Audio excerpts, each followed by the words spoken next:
On the spot news media, we got the latest news. We don't care about the views, we just representing right.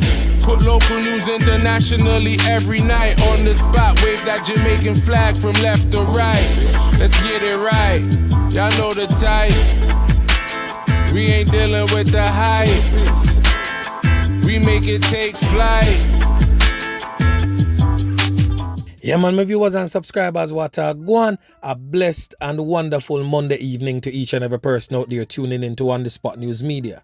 So whilst many was celebrating the love of a mother over the weekend, a lot of mother out there are weep and a mourn the loss of a child. May I tell you, say, this weekend was definitely a bloody one.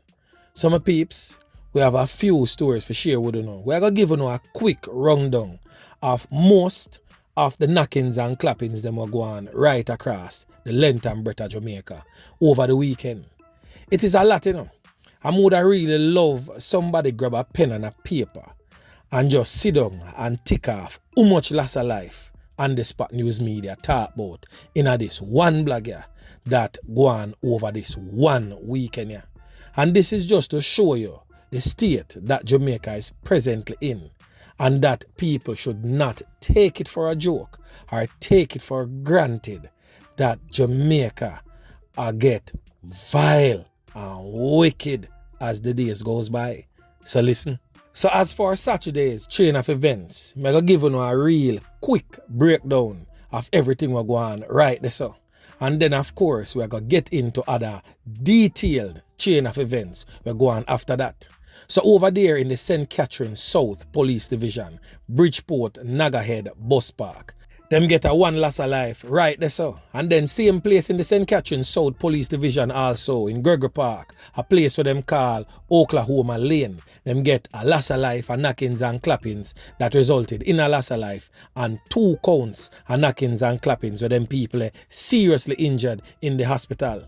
Now over there in Clarendon, Lionel Town, Rocky Point to be exact, a double loss of life going over there so, and 2 knockings and clappings with intent, them people in a hospital. And same place again in the St. Catherine South Police Division. Same place over there in Hamilton Gardens. 37 Lignum Vitae Close to be exact. A loss of life and another knockings and clappings with intent go on there so. Over there in St. James, out of Ramble Hill, another knockings and clappings resulted in a loss of life. Same place in a St. James, Springmouth, Germantown, loss of life go on right there so again. Barnett Street, Albion Lane, loss of life go on right there so again. Again in a St. Catherine South Police Division, Bridgeport this time, loss of life go on right there so again. Over there in St. Elizabeth, Black River, Spring Park District, loss of life and knockings and clappings with intent go on right there so again. And St. Mary, Orica Bessa, a place them call Stuart Town, vicinity, Maxon's Restaurant, a loss of life go on right there so again. You can't keep count? Boy, I tell them my peeps. So we are going to get into detail now with one and few of them loss of life there that I listed. So I tell them my peeps, things in a Jamaica, rough. Listen to what I go on. So on your screen is a man that goes by the name of Oniel. Now Oniel get caught up at a place where them call Germantown, just up the road from Kensington, same place in the Springmount Police Division.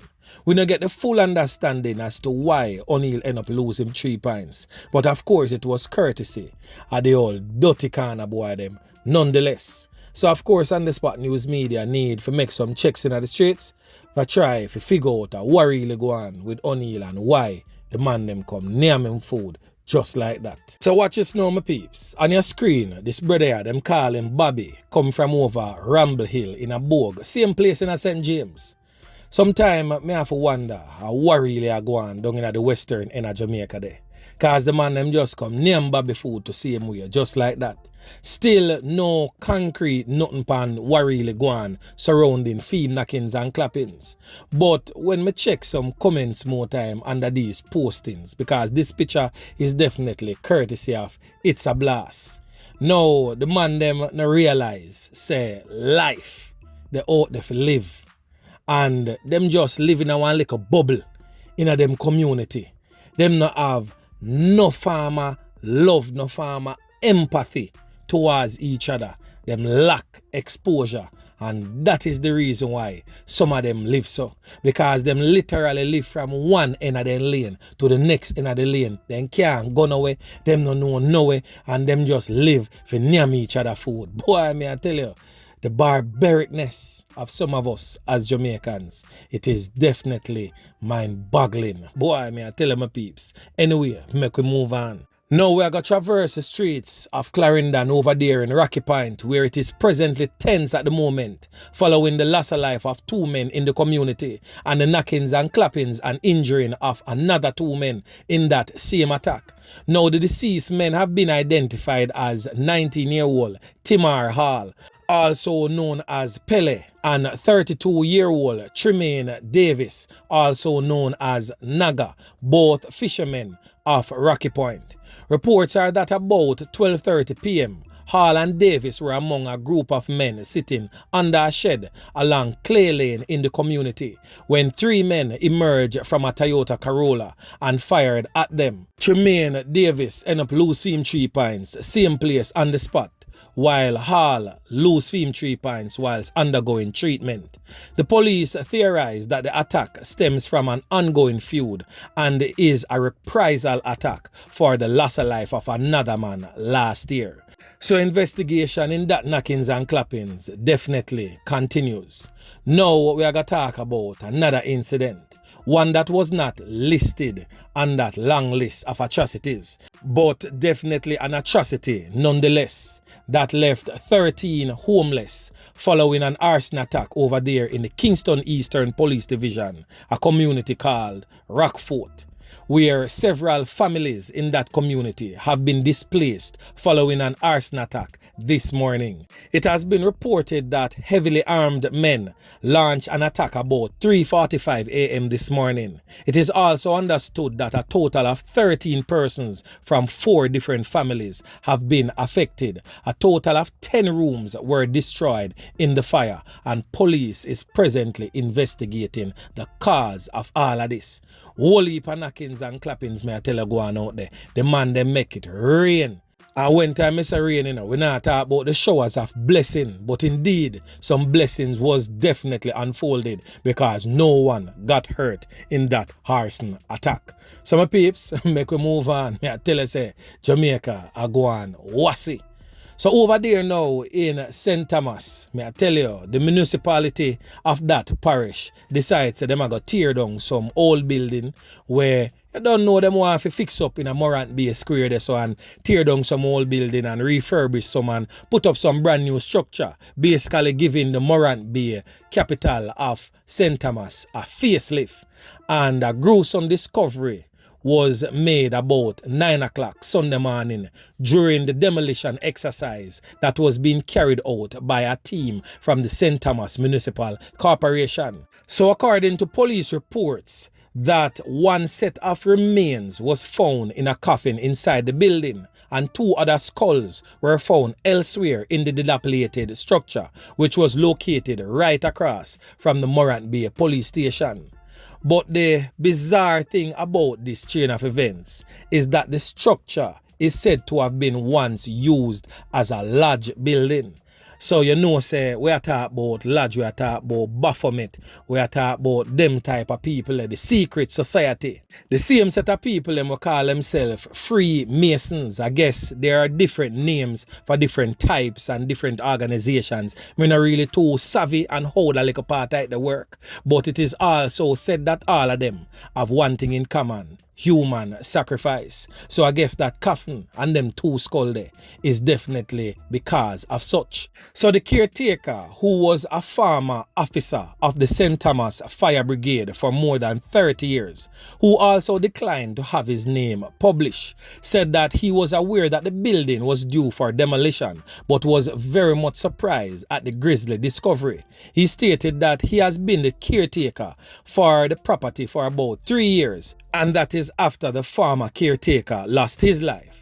The parish council told him that the building needs to be demolished, and he said that he told him that it needed planning because of its proximity to the Jamaica Public Service lines and its location being in the heart of a busy town, he said.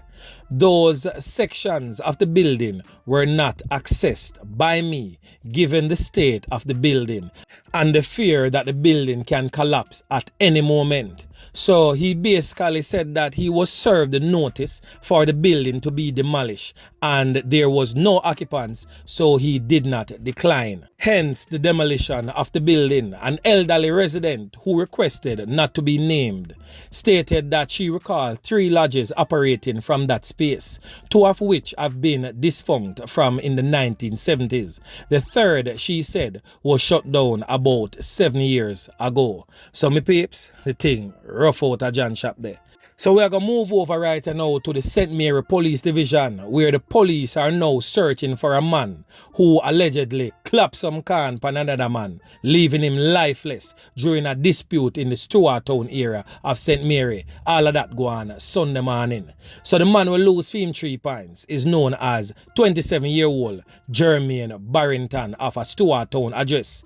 Now information received is that Barrington was at a party in the area about 1:30 a.m. Sunday when he had an altercation with another man, and patrons at the event basically stepped in and diffused that escalating situation and part the fight. One of the men left the venue and later returned.